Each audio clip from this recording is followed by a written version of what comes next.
Hello my dear students, welcome back to my YouTube channel. मेरे YouTube channel पर आप लोग का बहुत बहुत स्वागत है। डियर स्टूडेंट, कक्षा 10 की सोशल साइंस की क्लास में आप लोग का पुनः बहुत बहुत स्वागत है। मैं आप लोगों को देखिए कक्षा 10 की सोशल साइंस की क्लास में इस समय इतिहास विषय का अध्ययन करा रहा हूँ और हम लोगों ने इतिहास विषय के 3 महत्वपूर्ण जो है पाठ आपके उनका अध्ययन पिछली क्लासेस में कर लिया है। अब आपके देखिए इतिहास विषय के 2 चैप्टर और बचे हुए हैं। उसके बाद देखिए आपके सिलेबस का जितना सिलेबस मैंने आप लोग को बताया था एग्जाम के लिए पढ़ना था वो कंप्लीट हो जाएगा। मैंने देखिए आप लोग को भूगोल, अर्थशास्त्र और राजनीति विज्ञान के जो विषय के जितने भी चैप्टर थे, जितने भी महत्वपूर्ण प्रश्न थे, उनका अध्ययन करा दिया है। इन सारी क्लासेस का देखिए जो मकसद है मेरा कि आपका 2026 का जो बोर्ड एग्जाम होने वाला है उसमें आप अच्छा स्कोर करें। ठीक है, तो आपके देखिए इस चैप्टर का नाम क्या है, चौथे चैप्टर का इतिहास का औद्योगिकरण का युग। यानी इसमें हमको देखना है कि किस तरीके से पूरी दुनिया में औद्योगिकरण के युग की शुरुआत हुई और उद्योग धंधों के विकास ने पूरी दुनिया को कैसे प्रभावित किया। ठीक है, तो आपकी देखिए जो सोशल साइंस की है आज की क्लास जो है 21वीं क्लास है और इतिहास की जो है चौथी क्लास है। ठीक है, तो चलिए आज की क्लास को शुरू किया जाए और इस चैप्टर से संबंधित जितने महत्वपूर्ण प्रश्न आपके एग्जाम में पूछने लायक हैं या विभिन्न परीक्षाओं में इसके पहले पूछे गए हैं उनका अध्ययन करते हैं, उसी तरीके से करते हैं जिस तरीके से पहले की क्लासेस में हम लोग करते हुए आ रहे हैं। ठीक है, तो चलिए शुरू किया जाए। हाँ देखिए हम लोग क्या अध्ययन कर रहे हैं, एनसीईआरटी सोशल साइंस क्लास 10 और एनसीईआरटी सोशल साइंस की क्लास 10 में मैं आप लोगों को इतिहास विषय का अध्ययन करा रहा हूँ और आज हम लोग को इतिहास विषय में चौथे चैप्टर का अध्ययन करा है जिसका नाम है औद्योगिकरण का युग। इंग्लिश में इसको कहते हैं द एज ऑफ इंडस्ट्रियलाइजेशन। ठीक है, तो इस चैप्टर में देखिए जितने भी महत्वपूर्ण टॉपिक हैं, मेन टॉपिक हैं, वो क्या क्या है। सबसे पहला है कि औद्योगिक क्रांति से पहले की स्थिति क्या थी। उसके बाद फिर है देखिए प्रोटो इंडस्ट्रियलाइजेशन क्या होता है। फिर औद्योगिक क्रांति का आरंभ इंग्लैंड में। फिर नए आविष्कार और मशीनें, औद्योगिक पूंजीपति और मजदूर वर्ग, भारत में औद्योगिकरण की प्रक्रिया, भारतीय वस्त्र उद्योग, औपनिवेशिक शासन और भारतीय उद्योग, भारतीय उद्यमी और व्यापारी, और फिर स्वतंत्रता संग्राम के समय भारतीय उद्योग, औद्योगिक उत्पादन और बाजार, और सबसे लास्ट में निष्कर्ष के रूप में औद्योगिकरण का प्रभाव। यानी इतने सारे टॉपिक से रिलेटेड आपको क्वेश्चन जो है एग्जाम में पूछे जा सकते हैं और इन्हीं से रिलेटेड क्वेश्चंस को हम लोग को शॉर्ट आंसर टाइप और लॉन्ग आंसर टाइप के रूप में अध्ययन करना है। ठीक है, तो सबसे पहले हम लोग शुरू करते हैं शॉर्ट आंसर टाइप क्वेश्चन में। ठीक, लघु उत्तर प्रश्न, शॉर्ट आंसर क्वेश्चन आंसर। देखिए पहला प्रश्न आपका क्या होगा कि औद्योगिकरण से पहले उत्पादन का स्वरूप कैसा था। यानी दुनिया में जब औद्योगिकरण नहीं शुरू हुआ था तो उस समय उत्पादन का स्वरूप किस प्रकार था। तो उत्तर देखिए क्या होगा कि औद्योगिकरण से पहले जो उत्पादन था वो घरेलू उद्योगों पर आधारित था।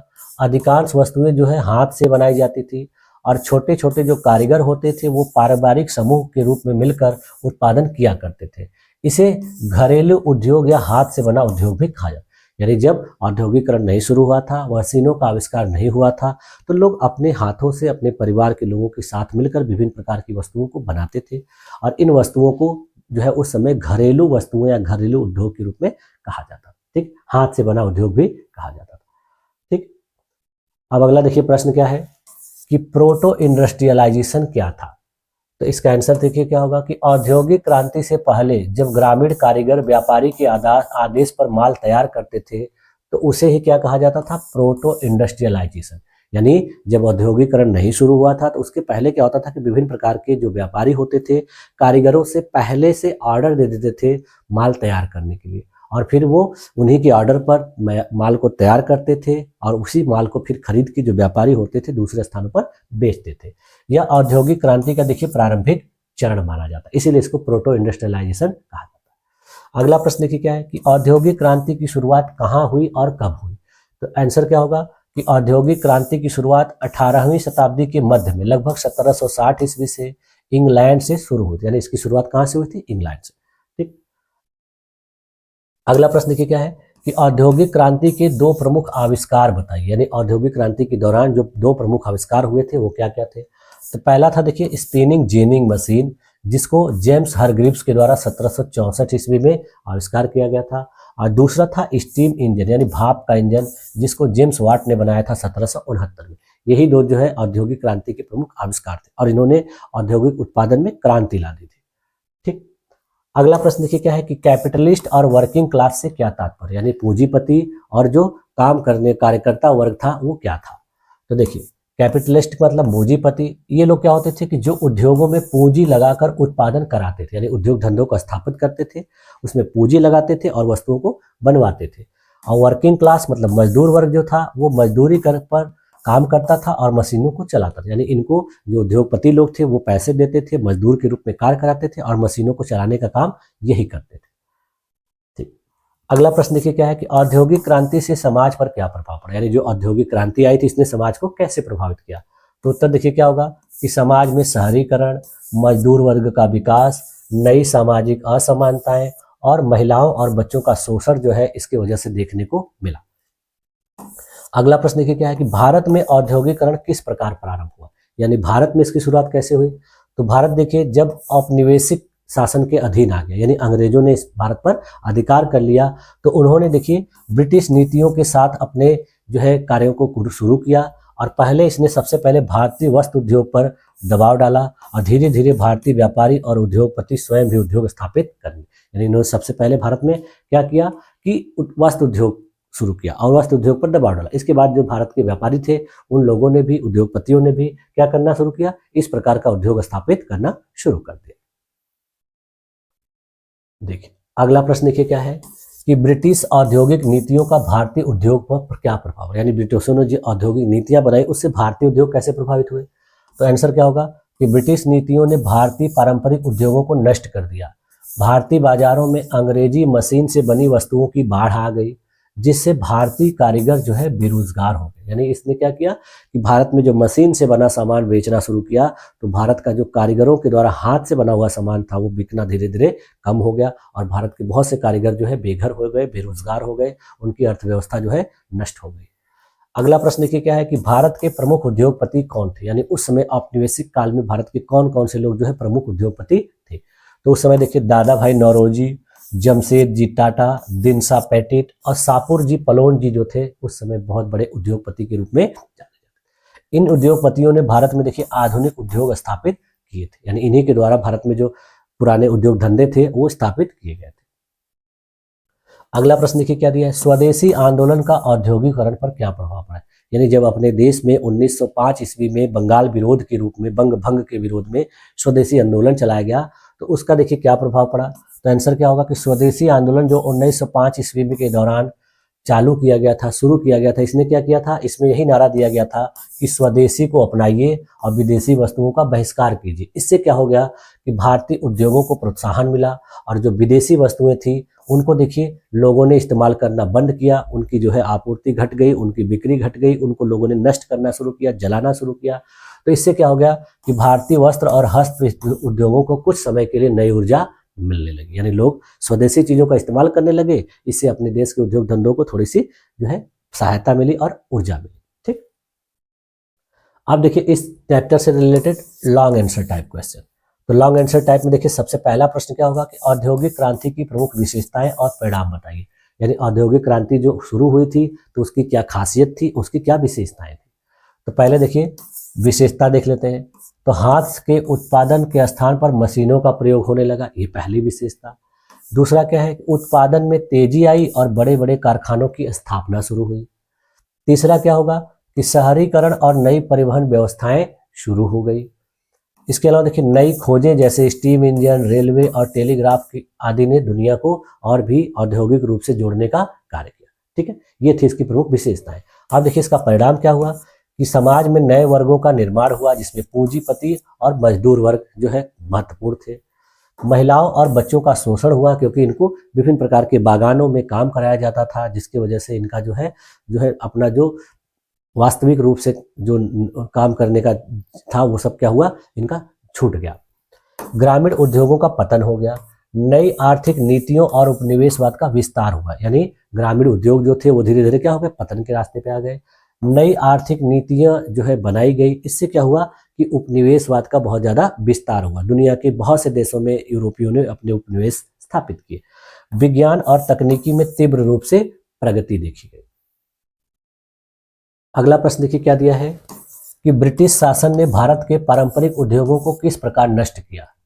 तो आंसर देखिए क्या होगा कि इन्होंने कर नीतियों के द्वारा, यानी ब्रिटिशों ने भारतीय वस्तुओं पर भारी कर लगाए, जबकि ब्रिटिश वस्तुओं को शुल्क मुक्त रखा। यानी नष्ट करने का पहला प्रकार था कर बढ़ाकर, यानी भारतीयों जो के द्वारा जो सामान बनाए जाते थे उस पर कर ज़्यादा होते थे, और उनके द्वारा जो बना हुआ सामान आता था उस पर कर ज़्यादा इससे कम होता था। इससे क्या होता था कि भारतीय सामान जो है महंगे हो जाते थे।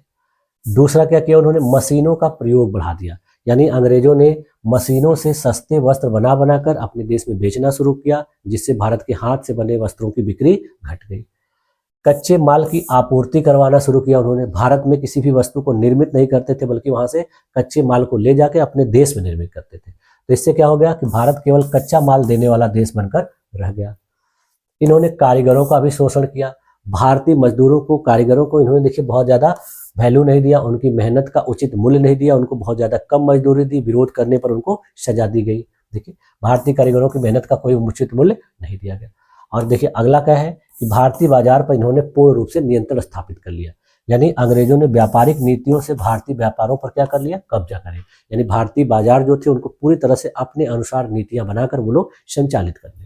तो इस तरीके से इन्होंने भारत के पारंपरिक उद्योगों को नष्ट कर दिया। अगला प्रश्न देखिए क्या है कि भारत में आधुनिक उद्योगों के विकास में भारतीय उद्यमियों की भूमिका स्पष्ट कीजिए। यानी भारत में जो उद्योग धंधे स्थापित किए गए उसमें भारतीय जो उद्योगपति थे उनकी क्या भूमिका थी। तो भारतीय उद्योगपतियों ने देखिए ब्रिटिश नियंत्रण के बावजूद भी देश में आधुनिक उद्योग धंधों की नींव रखी, जिसमें देखिए जमशेद टाटा जी ने 1907 ईस्वी में Tata iron and steel company की स्थापना की झारखंड में। उसके अलावा देखिए दिनसा पेटिट और सापूर जी पलोन जी ने बंबई में वस्त्र उद्योग स्थापित किया। गुजरात और बॉम्बे में भारतीय व्यापारियों ने कई कपड़े मिलें स्थापित की। इसके अलावा देखिए इन उद्योगों ने भारत में रोजगार, राष्ट्रीय गर्व और स्वदेशी भावना को प्रबल करने में महत्वपूर्ण योगदान दिया। तो इस तरीके से भारतीय उद्योगपतियों की भूमिका रही। अगला प्रश्न देखिए क्या है कि औद्योगिकरण ने मजदूर वर्ग के जीवन को कैसे प्रभावित किया। यानी जो औद्योगिक युग चल रहा था इसने मजदूरों के जीवन को कैसे प्रभावित किया। तो देखिए पहला क्या होगा, इसने मजदूर वर्ग को लंबे समय तक कठोर परिश्रम करने के लिए मजबूर कर दिया। यानी मजदूर वर्ग जो होता था लंबे समय तक कठोर परिश्रम करता था और उसकी वजह से उसको थोड़ी बहुत आमदनी हो जाती थी, मजदूरी बहुत कम देती थी। उनको देखिए वेतन कम देते थे, कार्यस्थलों पर उनको असुरक्षा मिलती थी, किसी भी प्रकार की सुरक्षा नहीं होती थी और उनका शोषण करना आम बात थी। तीसरा क्या होगा कि उन्होंने महिलाओं और बच्चों से भी सस्ते मजदूर के रूप में काम कराया, जिससे क्या हुआ कि बहुत सी महिलाएं जो है काम करने की वजह से अपने जो पारंपरिक कार्य थे उसको नहीं कर पाती थी, बच्चे पढ़ाई लिखाई से दूर हो जाते थे। तो इससे जो है उनका नैतिक रूप से बहुत ज़्यादा नुकसान हुआ। इससे देखिए समाज में असमानता और वर्ग संघर्ष भी बढ़ गया। यानी समाज में बहुत से लोग बहुत आगे बढ़ गए, बहुत से लोग पिछड़ गए। इससे क्या होगा कि आपस में इनके बीच में संघर्ष शुरू हो गया।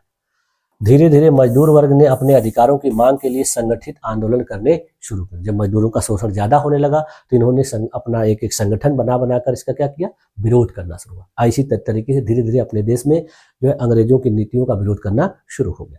इसीलिए देखिए गांधी जी को इसका फायदा मिला और गांधी जी ने जब अपना आंदोलन चलाया तो इन लोगों ने उनमें गांधी जी को समर्थन दिया। देखिए अगला प्रश्न है कि औद्योगिकरण के युग ने विश्व अर्थव्यवस्था को कैसे बदला। यानी जो औद्योगिकरण का युग था इसने वैश्विक अर्थव्यवस्था को किस प्रकार बदल दिया। तो पहला देखिए क्या है कि उत्पादन का पैमाना जो है बहुत बड़ा हो गया। यानी उत्पादन बहुत ज्यादा मात्रा में होने लगा। वैश्विक व्यापार में बहुत ज्यादा वृद्धि हो गई। उपनिवेशवाद को बढ़ावा मिला ताकि कच्चा माल और बाजार मिल सके। यानी जो यूरोपीय देश थे उन्होंने अपने उपनिवेशों को अब बढ़ाना शुरू किया। यानी नए नए देशों पर उन्होंने कब्जा करना शुरू किया और वहां से कच्चा माल प्राप्त करना शुरू किया। नई परिवहन प्रणाली जैसे रेलवे, स्टीमर, शिप आदि से व्यापार बहुत ज्यादा, यानी स्टीम इंजन का आविष्कार कर दिया गया, रेलवे का आविष्कार कर दिया गया। इससे व्यापार बहुत ज्यादा बढ़ गया और सामान अनेक स्थानों पर आसानी से पहुंचने लगे। आधुनिक बैंकिंग और बीमा प्रणालियों का भी विकास शुरू हो गया। इसके पहले जो है बीमा बैंकिंग प्रणाली बहुत कम विकसित थी या तो न मात्र थी, लेकिन जब ये सब चीजें होने लगी तो बैंकों का, बीमा का भी प्रचलन बहुत शुरू हो गया। अगला प्रश्न देखिए क्या है कि ब्रिटेन की महिला कामगारों ने स्पिनिंग जेनी मशीनों पर हमले क्यों किए। संक्षेप में वर्णन कीजिए। यानी जो स्पिनिंग जेनी मशीन का आविष्कार हुआ था तो ब्रिटेन की जो महिला कारीगर थी, कामगार थी, उन्होंने इसका विरोध क्यों किया, इस पर हमला क्यों कर दिया था इसके जो बनाने वाले स्थानों पर। तो देखिए ब्रिटेन की महिला कामगारों ने स्पिनिंग जेनी मशीनों पर इसलिए हमले किए क्योंकि यह मशीन एक साथ कई धागे काट सकती थी। यानी जो महिलाएं होती थी वो आराम से थोड़े थोड़े धागे काटती थी तो उनको मजदूरी मिलती थी। अब ये मशीन जब आ गई तो इसने एक साथ कई धागे काटना शुरू कर दिया तो उनको रोजगार मिलना बंद हो गया। इससे कम समय में अधिक उत्पादन होता था तो वस्तुएं ज़्यादा बनती थी, इनका हाथ से बना हुआ सामान देर से बनता था, इसलिए इसकी बिक्री कम होती थी। मशीनों के कारण देखिए उनके रोजगार छिनने का डर बढ़ गया। जब मशीन आ गई तो उनको लगा कि हमको अब रोजगार नहीं मिलेगा, और मजदूरी इनकी क्या हो गई, कम हो गई, और गरीबी बढ़ने का डर बढ़ गया। यानी जब मशीन से ज़्यादा उत्पादन होने लगेगा तो इनको मजबूरी में काम करना पड़ेगा, मजदूरी कम मिलेगी, तो इससे इनको गरीबी बढ़ने का भी भय बहुत ज़्यादा। इसकी वजह से उन्होंने क्या किया कि अपनी आजीविका को बचाने के लिए खतरा माना इसको, और इसका विरोध करना शुरू किया, और इन मशीनों पर हमले कर दिए। जहाँ जहाँ ये मशीनें लगी हुई थी उनको तोड़ फोड़ करना शुरू कर दिया। अगला प्रश्न देखिए क्या है कि कपड़ा उद्योग में क्रांति लाने वाले 4 प्रमुख आविष्कारों का वर्णन कीजिए। यानी कपड़ा उद्योग में कौन कौन से आविष्कारों ने क्रांति लाई थी। तो उत्तर देखिए क्या होगा कि कपड़ा उद्योग में निम्न 4 प्रमुख आविष्कारों ने क्रांति लाई थी। यानी कपड़ा उद्योग में किसने क्रांति लाई थी। तो सबसे पहला देखिए क्या था, फ्लाइंग शटल। इसको देखिए जॉन के द्वारा बनाया गया था। इससे बुनाई जो है तेज हो गई और बड़ा कपड़ा बुनना संभव हो गया, पहला कारण ये था। दूसरा देखिए स्पिनिंग जेनी मशीन का आविष्कार जेम्स हरग्रीव्स ने किया। यह एक साथ कई धागों को काटने की सुविधा उपलब्ध कराता था, इसके वजह से। फिर उसके बाद देखिए वाटर फ्रेम का आविष्कार रिचर्ड आर्कराइट ने किया। यह जल शक्ति से चलकर मजबूत धागे बनाने में इससे मदद मिली। और उसके बाद देखिए चौथी चीज थी पावर लूम।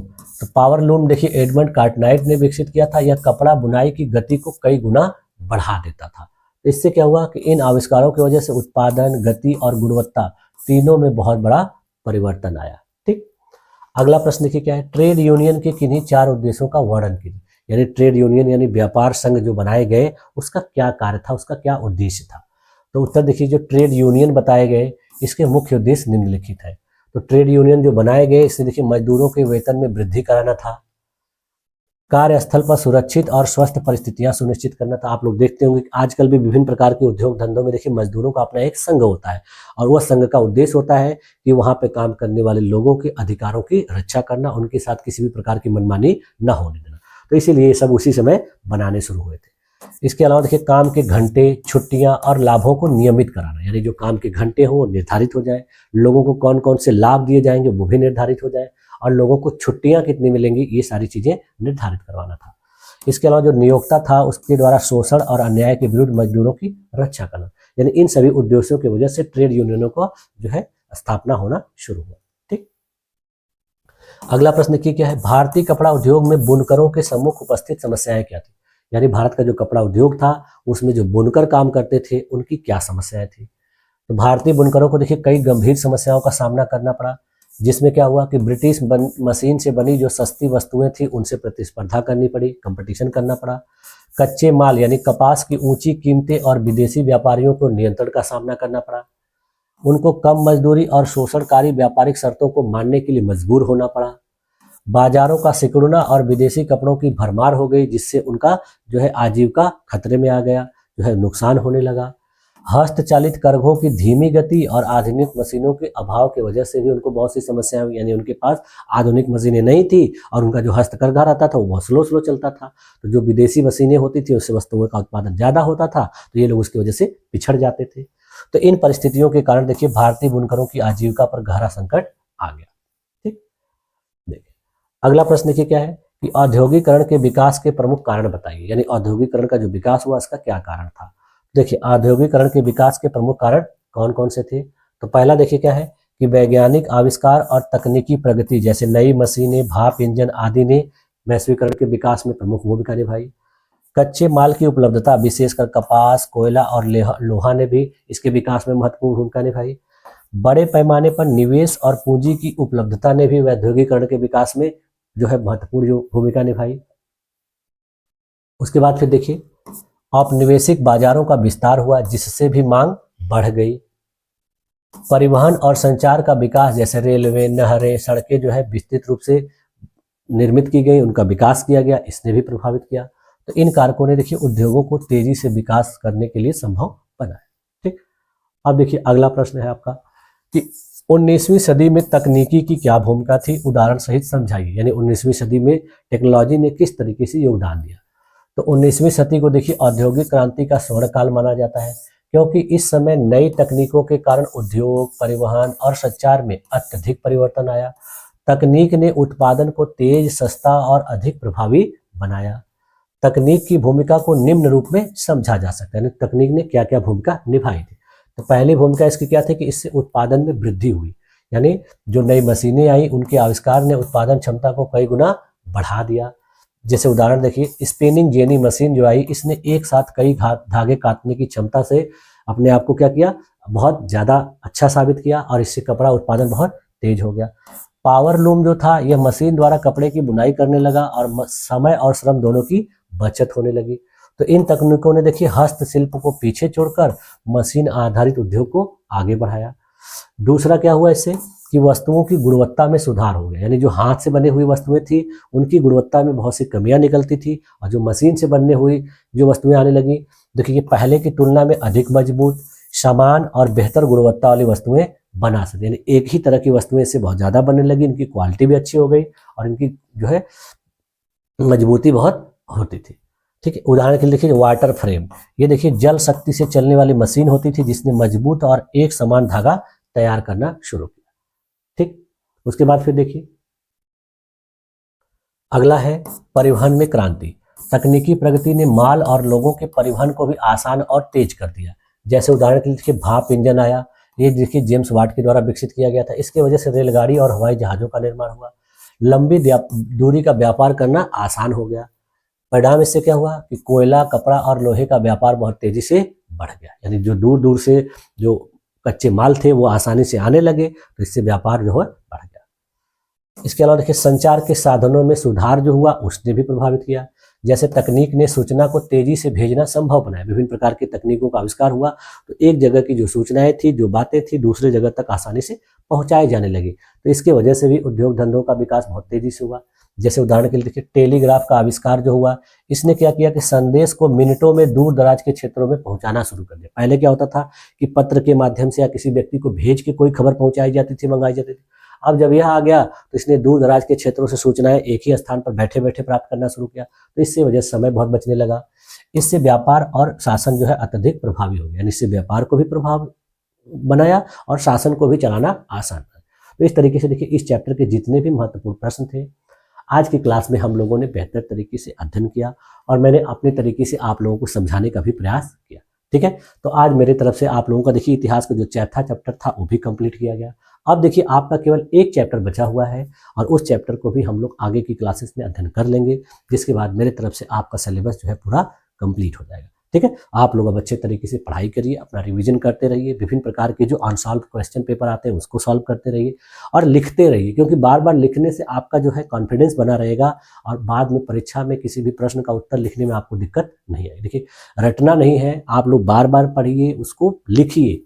जी क्लासेस है मेरी, उनको रेगुलर देखिए, जब आपको टाइम मिले तब इसको देख लिया करिए। कोई ज़रूरी नहीं है कि एकदम फास्ट मोड में भी करके देख लीजिए, लेकिन रैंडमली अगर देखते रहेंगे बीच बीच में हफ्ते में ऐसे करके, क्योंकि देखिए क्लासेस बहुत ज़्यादा बड़ी बड़ी नहीं है। आपकी जितनी भी क्लासेस है मैंने देखिए आधे घंटे के अंदर ही सीमित रखा है और प्रयास किया है कि आपके एक एक चैप्टर को एक ही क्लास में कराया जाए। तो ये सब आपकी सुविधा के अनुसार ही कराया जा रहा है, जिससे आपको किसी भी प्रकार की कोई दिक्कत ना हो। ठीक है, तो मुझे उम्मीद है कि आप लोगों को ये सारी चीज़ें अच्छे तरीके से समझ में आ गई होंगी। अगर इसके बावजूद भी किसी भी स्टूडेंट को लगता है कि मुझे किसी भी टॉपिक में कोई चीज़ समझ में नहीं आई, तो मुझे कमेंट कर सकता है, मैं उसको समझाने के लिए फिर से अलग से प्रयास करूँगा। ठीक है, तो आप लोगों ने मेरी इस क्लास में अपने आप को इतनी देर तक इतने धैर्यपूर्वक बनाए रखा, इसके लिए भी आप लोग का बहुत बहुत धन्यवाद। मिलते हैं नेक्स्ट क्लास में, तब तक के लिए थैंक यू।